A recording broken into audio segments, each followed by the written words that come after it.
नमस्कार, prime TV में आपका स्वागत है। मैं हूं आपके साथ शिखा मेहरोत्रा। चुनाव में चंद महीनों का ही वक्त बचा है, लेकिन सियासतदान एक बार फिर से एक्टिव हो गए हैं। एक कहावत है, आपने सुनी ही होगी, वो महफिल को फिर से सजाने लगे हैं। भूले बिसरे गीत फिर गुनगुनाने लगे हैं। जब खिसकने लगी है सियासत की कुर्सी, वो हिंदू मुस्लिम को लड़ाने लगे हैं। अयोध्या में राम मंदिर का निर्माण जितनी तेजी से हो रहा है, उतनी ही तेजी के साथ सभी पार्टियों ने चुनावी बिगुल भी बजा दिया है।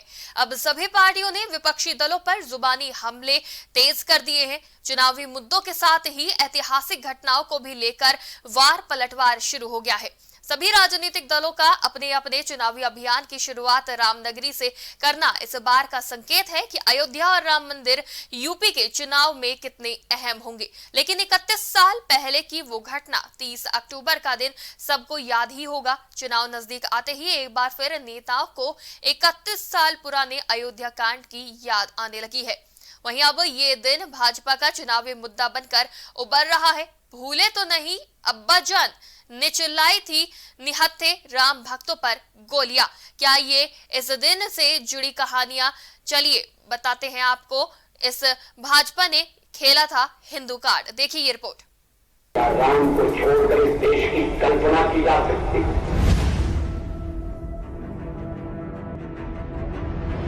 गोली नहीं चलाऊंगा, गोली नहीं चलाऊंगा, गोली नहीं चलाऊंगा।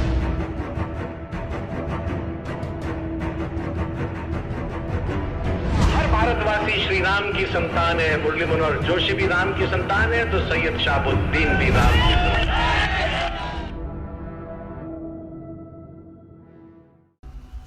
ये उस वक्त की बात है जब केंद्र में कांग्रेस को सत्ता से बाहर रखने के लिए बीजेपी ने वीपी सिंह के नेतृत्व वाली राष्ट्रीय मोर्चा सरकार को बाहर से समर्थन दिखाया था।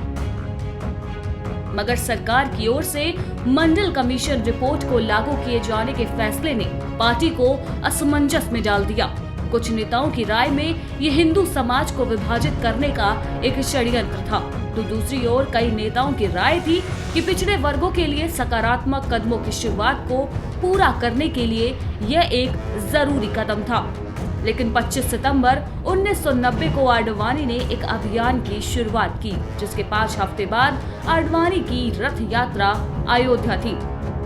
विश्व हिंदू परिषद से जुड़े लोग शहर दर शहर इसके स्वागत में जुट रहे थे, लेकिन अयोध्या सदियों से चुनाव का बहुत बड़ा मुद्दा रहा था।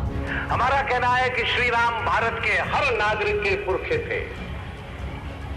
इस देश में रहने वाला हर भारतवासी श्री राम की संतान है। मुरली मनोहर जोशी भी राम की संतान है, तो सैयद शाहबुद्दीन भी राम की संतान है।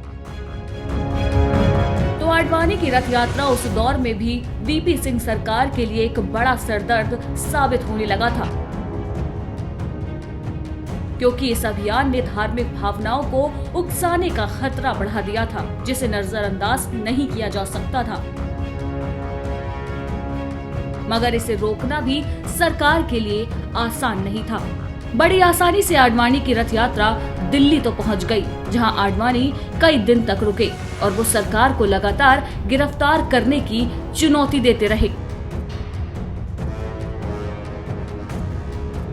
लेकिन सरकार ने उस चुनौती को नजरअंदाज किया और यात्रा फिर शुरू हो गई।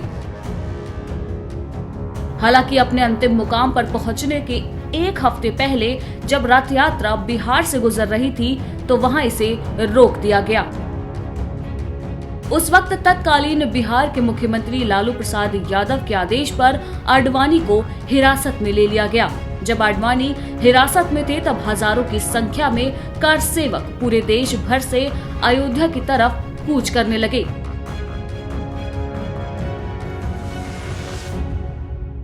उस वक्त मुलायम के आदेश पर लाखों समर्थकों को हिरासत में लिया गया और यहीं से बिगड़े थे प्रदेश के हालात। जैसे ही आडवाणी और उनके समर्थकों की गिरफ्तारी हुई, इस मामले ने तूल पकड़ना शुरू कर दिया। तभी पूरा अयोध्या छावनी में तब्दील हो गया था। फिर आया 30 अक्टूबर।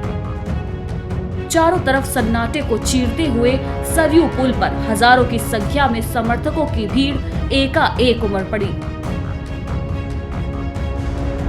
कार सेवकों ने पुलिस का घेरा तोड़ डाला और मस्जिद की ओर तेजी से बढ़ चले। आखिरकार पुलिस को चकमा देकर कार सेवक बाबरी मस्जिद तक पहुंच गए।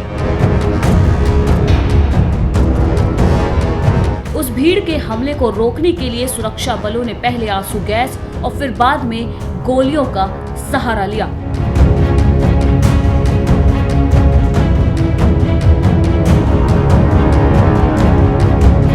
कार सेवकों को तंग गलियों में और मंदिरों के अंदर तक खदेड़ा गया। स्थानीय लोगों ने भी कार सेवकों का समर्थन किया और उन्होंने घरों की छतों से पुलिस पर देसी हथियारों और पत्थरों से हमला किया। सुरक्षा बलों और कार सेवकों के बीच पूरे 3 दिनों तक ये लड़ाई चलती रही।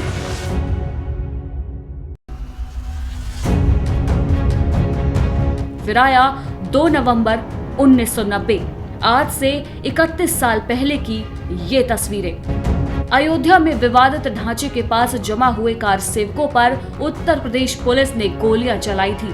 कुल 16 लोगों की मौत इस फायरिंग में हुई थी। 31 साल पहले की याद अब बीजेपी ने एक बार फिर से दिला दी है। अपने ट्विटर पर ट्वीट के जरिए बीजेपी ने मुलायम सिंह पर वार किया।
इसके जरिए अयोध्या का मसला अब फिर से गर्मा कर रख दिया है।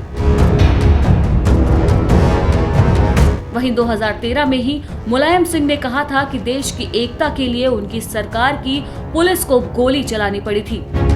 2017 में फिर से मुलायम सिंह ने अपने जन्मदिन के मौके पर इसकी याद दिलाई थी। तो अयोध्या गोलीकांड का मामला हमेशा विवादित बयान में रहने लगा है, जिसमें मुलायम सिंह ने कहा था कि देश की एकता के लिए और भी मारना पड़ता तो सुरक्षा बल मारते, जिसको भाजपा अब चुनावी मुद्दा बना रही है। अडवाणी साहब से मैं लड़ा हूँ, संघर्ष हमारा अडवाणी साहब का हुआ है और उन्होंने रस चलाया पूरे देश के सामने। 11 लाख की भीड़ इकट्ठी कर दी है अयोध्या में आके। ये मंदिर मस्जिद का सवाल नहीं, देश की एकता का सवाल है और देश की एकता के लिए हमारी सरकार की पुलिस को गोली चलानी पड़ी। मुझे अफसोस है लोगों की कुछ जाने कहीं। इसको लेकर बीजेपी सरकार के मंत्री हमेशा निशाना साधते रहते हैं। आए दिन पार्टियों के नेता इस बयान को लेकर निशाना साधते हैं। वहीं कांग्रेस पार्टी द्वारा इसका समर्थन किया गया। कांग्रेस द्वारा कहा गया था कि मुलायम एक सुलझे हुए नेता है, उन्होंने अगर कुछ ऐसा किया है तो सोच समझ कर ही किया होगा। चलिए आपको भी सुनाते हैं कुछ मंत्रियों के बयान। निहत्थे राम भक्तों पर जो गोली चलाई थी, उत्तर प्रदेश के लोग सपा को कभी माफ नहीं करेंगे। उन्होंने अन्याय किया था, जुल्म किया था, मासूम यूपी के लोगों को, देश के लोग वहाँ गए थे, उन पर गोली चलाई थी। मैं मुलायम सिंह नहीं हूँ, मैं मौलाना हूँ, मैं मौलाना मुलायम हूँ, तो साफ दिखता है कि वो राम भक्तों के ऊपर कोई भी अत्याचार कर सकते हैं, वो उन्होंने साफ कर दिया। वहीं सीएम योगी ने 1990 में कार सेवकों पर फायरिंग के मामले को लेकर कहा कि 1990 में भाजपा सरकार होती तो किसी की हिम्मत न होती जो कार सेवकों पर गोली चलाने की हिम्मत करता। जब भी उनको प्रदेश में शासन करने का, केंद्र में शासन करने का अवसर प्राप्त हुआ, उन्होंने उस समय भी जो किया था वही कार्य वे आगे भी उनको जब भी दुर्भाग्य से मौका मिलेगा वे वही कार्य करेंगे जो उन्होंने इससे पहले किया है। इसलिए इन सब के प्रति आप सबको फिर से जागरूक करने के लिए, क्योंकि आप में से बहुत सारे लोग ऐसे होंगे जिन्होंने 30 अक्टूबर और 2 नवंबर 1990 इस त्रासदी को हो सकता है अपनी आंखों से न देखा हो सकता है उस समय के समाचार को लोगों के सुना तो होगा, या बहुत सारे कार्यकर्ता आप में से ऐसे हैं जिनकी उस समय उम्र बहुत छोटी रही होगी, उसको महसूस नहीं किया होगा। लेकिन लाखों लाख कार सेवकों ने, राम भक्तों ने उस दर्द को महसूस किया था। हर भारतीय परिवार ने उस दर्द को महसूस किया था और इसीलिए 2017 में जब सरकार बनी थी तो हम लोगों ने जो सबसे पहला काम किया था वो कहा था अयोध्या में दीपोत्सव का आयोजन होगा। वहीं पूर्व मुख्यमंत्री स्वर्गीय कल्याण सिंह का जिक्र करते हुए सीएम योगी ने कहा कि 6 दिसंबर 1992 में अयोध्या में बाबरी मस्जिद को गिराए जाने के समय स्वर्गीय कल्याण सिंह सीएम थे। उस दौरान सुरक्षा बलों के अनुरोध करने के बाद भी उन्होंने गोली चलाने के आदेश देने से साफ इनकार कर दिया था। कर्मचारियों का किसी रूप में कहीं कोई दोष नहीं, कोई कसूर नहीं, कोई कमी नहीं। सारी जिम्मेदारी मैं अपने ऊपर लेता हूं, स्वीकार करता हूं। उन्होंने ये कहा था कि पहले राम भक्तों पर गोलियां चलाई जाती थी तो अब प्रधानमंत्री वहीं पर अब अयोध्या में राम मंदिर का निर्माण कर रहे हैं। प्राइम टीवी के लिए सागरिका की रिपोर्ट। राम को छोड़कर इस देश की कल्पना की जा सकती।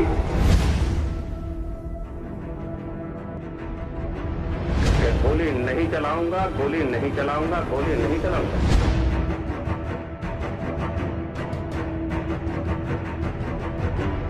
हर भारतवासी श्री राम की संतान है। मुरली मनोहर जोशी भी राम की संतान है तो सैयद शाहबुद्दीन भी राम की संतान है।